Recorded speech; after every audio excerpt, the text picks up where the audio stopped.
In this past year, 2017, the Jewish family lost many precious souls. Some of them household names, many less well known, yet each of them made special contributions of their own and touched the lives of many of us. And so as we close out the year together, we pay tribute in a moment of sacred memory.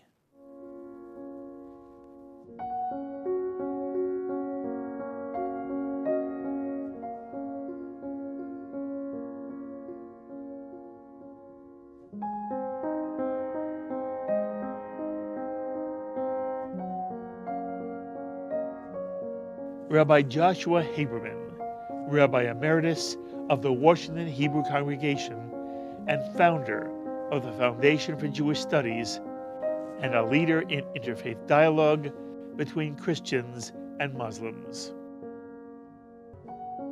Rabbi Herman Schleiman, who served Chicago's Emmanuel Congregation for 30 years after having been the director of the Midwest office of the Union for American Hebrew Congregations. Rabbi Schleiman, who became the oldest living Reform rabbi, died at the age of 100. Rabbi Lionel Blue, the first openly gay British rabbi, who served as European director of the World Union for Progressive Judaism. Rabbi Benjamin Ilan, who served as the head of a number of religious Zionist yeshivas in Israel, and was a Knesset member from 1996 to 2009.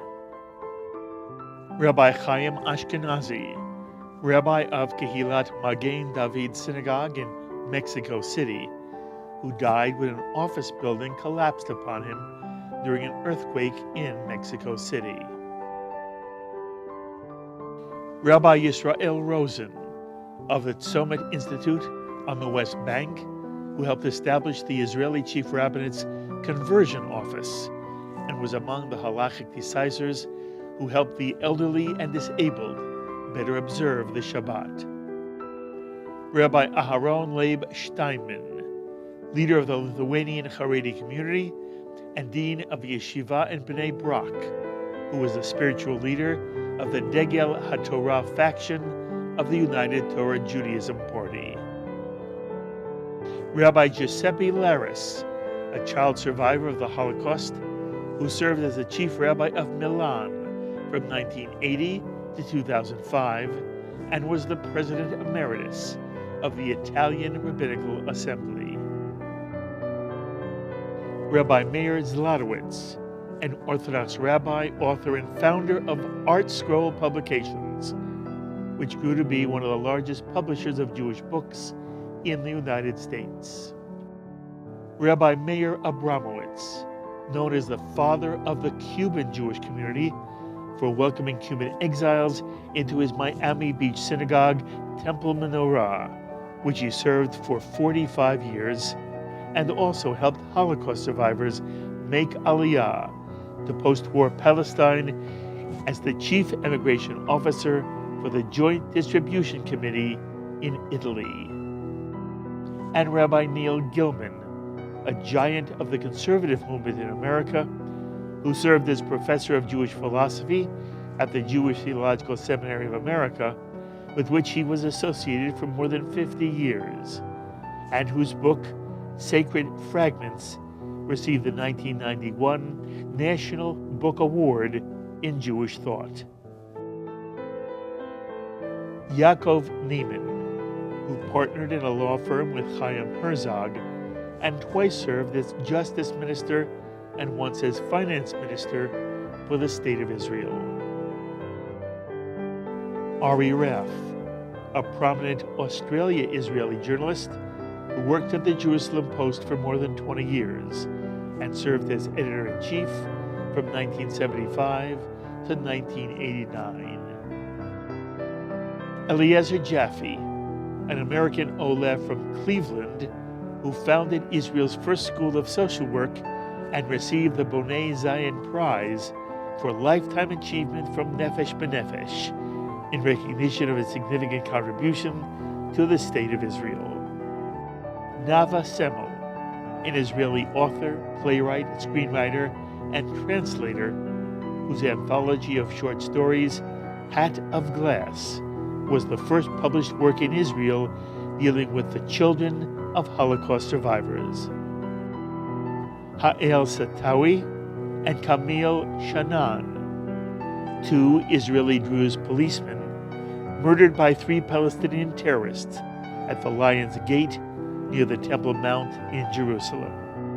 Shalamit Cohen-Kishik, a modern Israeli heroine who, as a Mossad spy codenamed the Pearl, worked undercover in Lebanon for 14 years, where she helped Jews in Arab countries make Aliyah while gathering intelligence information about Arab military activities. In 1961, Shalamit was arrested and convicted of espionage, but her death sentence was reduced to 20 years of hard labor, and she was ultimately part of a secret prisoner exchange following the Six-Day War of 1967.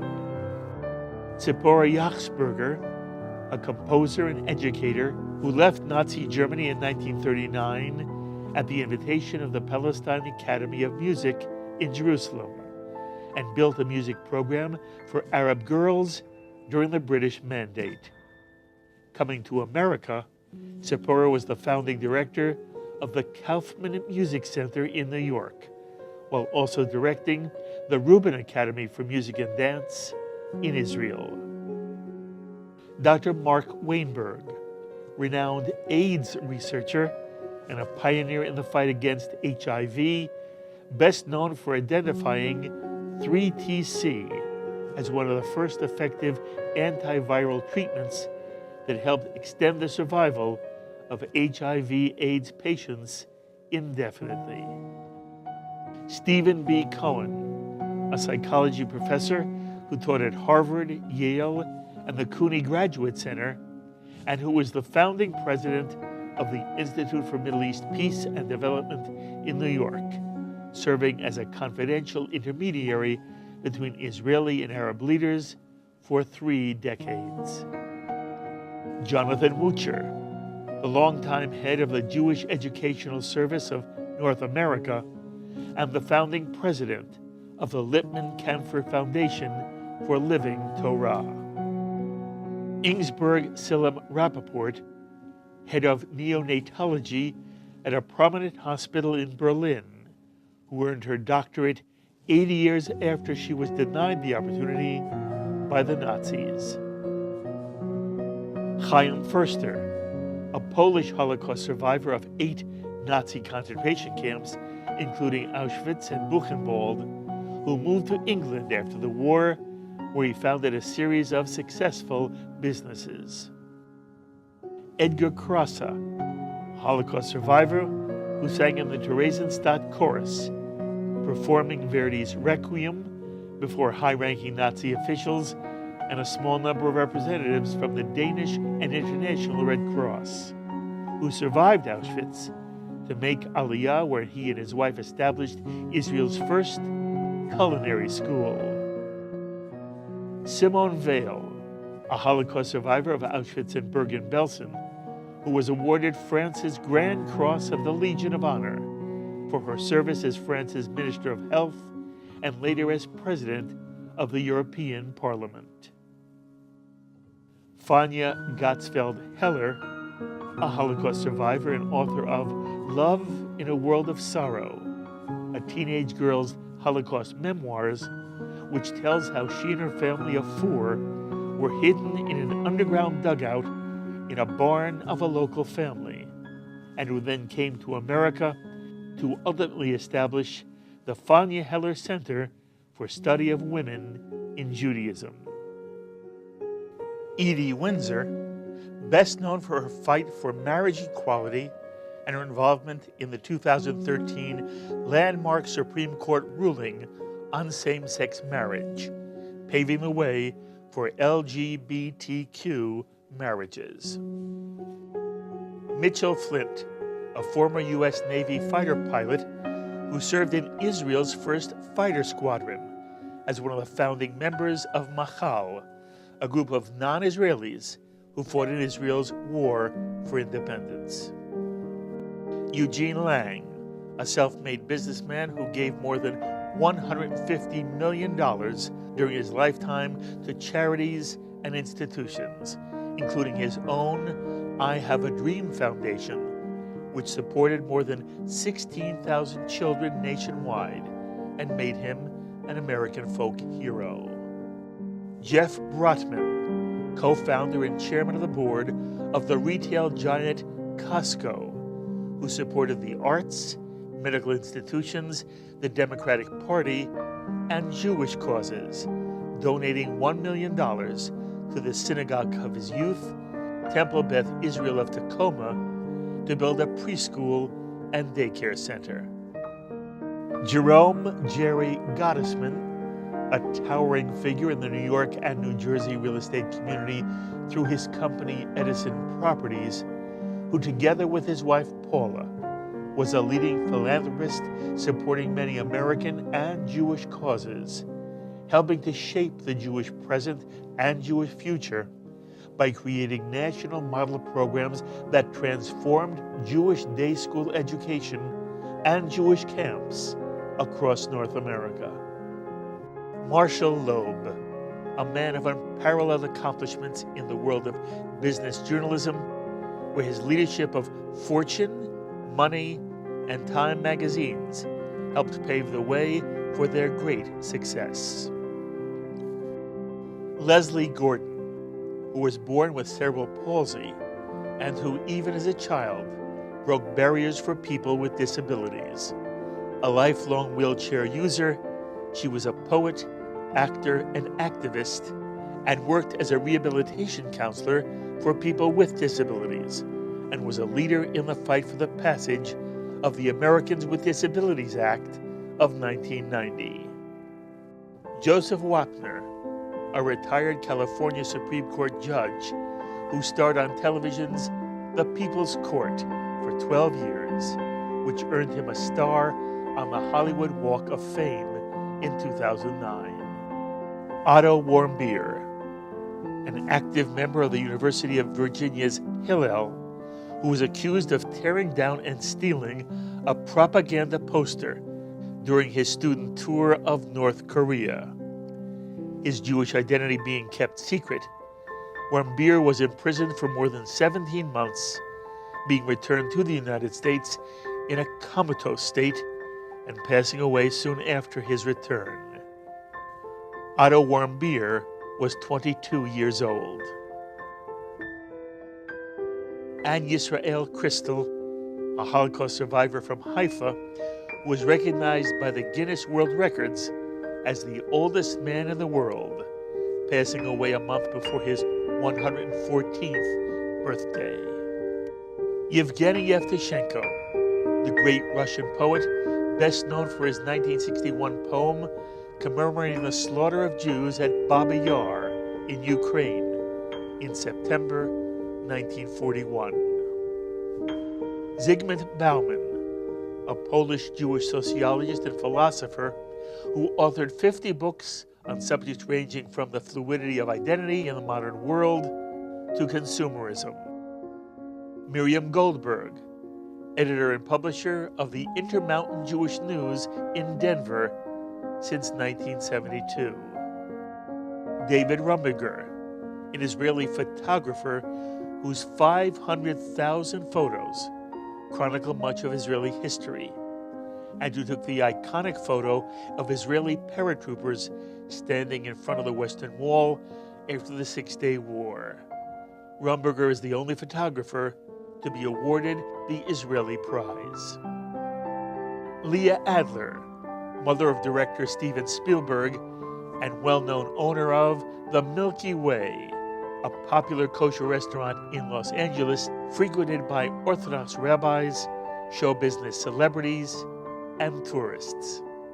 Masha Leon, a Holocaust survivor saved by a Catholic woman in Warsaw who escaped to Japan and then became a society columnist in America for the Yiddish Vorwärts and then for the Daily Forward for nearly 30 years, before joining the staff of tablet. Sheila Michaels, seminal figure in feminist and social justice causes, being credited for popularizing the feminist titled Ms., which Gloria Steinem used to name her magazine, and who also helped organize the Civil Rights March on Washington in 1963, where she wrote the speech delivered by John Lewis. Margaret Bergman Lampert, a British high jumper who was barred from the 1936 Berlin Olympics because she was Jewish. In 1937, Lampert immigrated to the United States, where she won the U.S. Women's High Jump and Shot Put Championship, for which she was inducted into the Jewish Sports Hall of Fame in Israel. In 1999, she broke her own oath never to return to Germany when the stadium she used to train as a child was renamed in her honor. Alicia Brown Pomeroy, a New York writer who wrote about her battle with ovarian cancer and had a weekly column in many Jewish publications. Alan Mintz, a student activist who became professor of Hebrew literature at the Jewish Theological Seminary, Brandeis University, and the University of Maryland. Mark Kleonsky, a Soviet Jewish emigre to New York, who was known for his portraits of such prominent Jewish figures as Golda Meir and Elie Wiesel, as well as jazz personalities Dizzy Gillespie and B.B. King, among many others. Trish Brandenburg, a television writer who championed the fight to end Alzheimer's disease, co-founding the research nonprofit organization Us Against Alzheimer's, and writing a semi-autobiographical play about her mother, Surviving Grace. Jeff Tuckman, an Emmy and Peabody Award-winning documentary producer, director, and writer, who did an oral history of the civil rights movement entitled Voice of Civil Rights, and who also produced political advertising for Bill and Hillary Clinton. Marty Sklar, who led the creative team behind the Disney company's theme parks, attractions, and resorts. S.I. Samuel Irving Newhouse Jr., grandson of Russian immigrants, who became a media mogul running dozens of magazines and newspapers said to be worth $12 billion, including Vogue, Glamour, GQ, Vanity Fair, and The New Yorker. And Nat Hentoff, journalist, author, music critic, and an iconic social activist who wrote about civil liberties and jazz for the Village Voice for 50 years.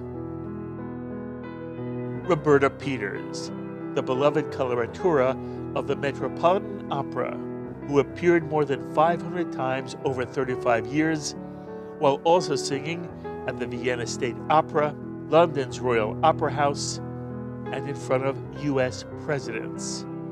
In 1998, Roberta Peters received the National Medal of Arts.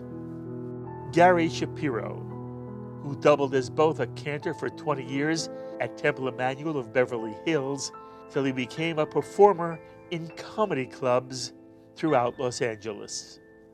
Professor Irwin Corey, a longtime American comedian who billed himself as the world's foremost authority, entertaining audiences with rambling, nonsensical non sequiturs, which was augmented by his unique look, a shock of crazy hair, a tuxedo jacket with black tails, a string tie, and high-top sneakers. Chuck Barris, an extremely successful American television game show creator, responsible for The Dating Game and The Newlywed Game, and also for producing and hosting The Gong Show. Barris also wrote an autobiography entitled Confessions of a Dangerous Mind, which was made into a film of the same name, directed by George Clooney. Monte Hall, the co-creator of the long-running television game show Let's Make a Deal, which he hosted for more than 23 years. Born Monte Halperin, Monte Hall received a Lifetime Achievement Award at the Daytime Emmys in 2013. He also raised close to $1 billion for charity during his life and spent nearly 200 days a year in charitable work. Shelly Berman, one of the most successful stand-up comics of the 1950s and 60s, and who recently played Larry David's father on Curb Your Enthusiasm. His comedy album, Inside Shelly Berman, was the first comedy album to reach gold and was the first non-musical recording to win a Grammy Award. Bill Dana, whose English mangling character Jose Jimenez made him one of the most famous comedians of the 1960s. Martin Landau, a highly respected actor who first played Agent Roland Hand in the original TV series Mission Impossible, who won an Academy Award for Best Supporting Actor in the 1994 film Ed Wood, and who also starred in Woody Allen's Crimes and Misdemeanors. It was to be my calling. I was quite a prodigy, the pride of my yeshiva. The elders said I had a 40-year-old's understanding of the Midrash by the time I was 12. But by the time I was 13, I knew I could never be a rabbi. I tried.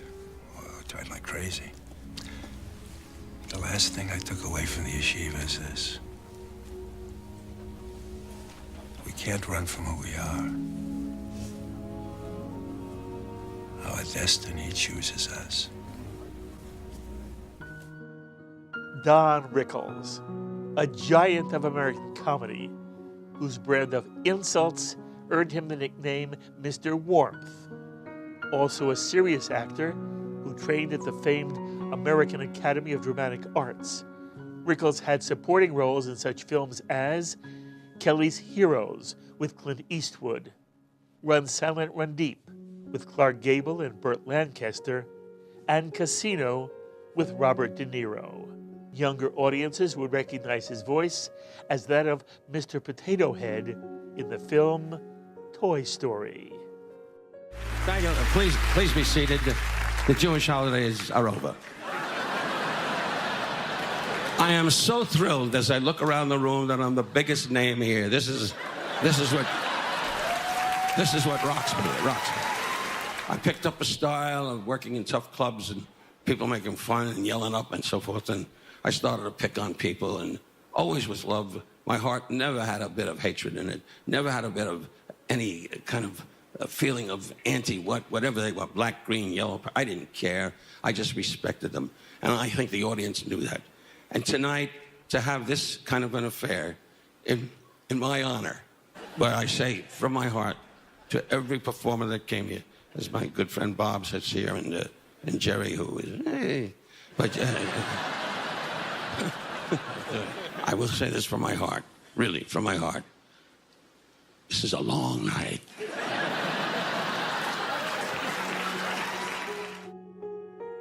And Jerry Lewis, a world-renowned American comedian, actor, singer, producer, director, screenwriter, and humanitarian.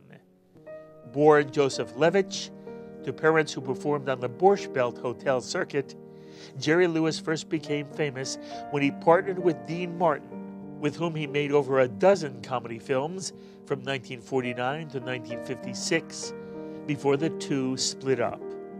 Lewis would then go on to star in his own successful films, where he was known for his slapstick humor.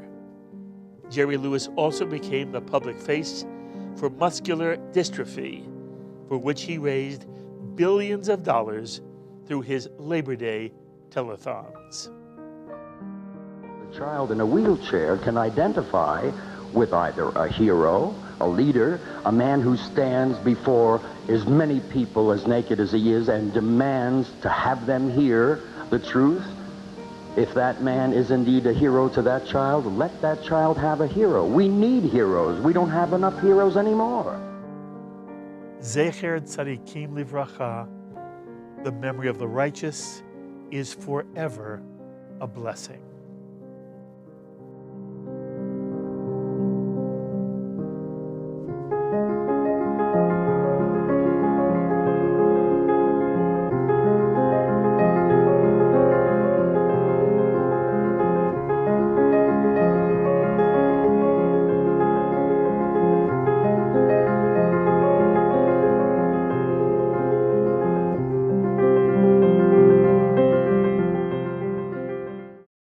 We would be pleased to send a complimentary DVD of this program to anyone who wishes to support JBS, the Jewish Broadcasting Service, with a tax-deductible gift of $36, double chai or more, to the nonprofit organization Jewish Education in Media.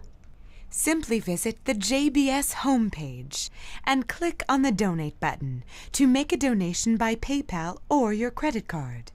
And please indicate the program for which you would like a DVD.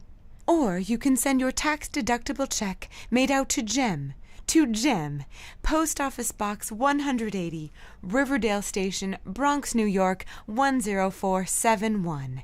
And again, please remember to indicate which program you would like to receive with our compliments. And we thank you for your kind support.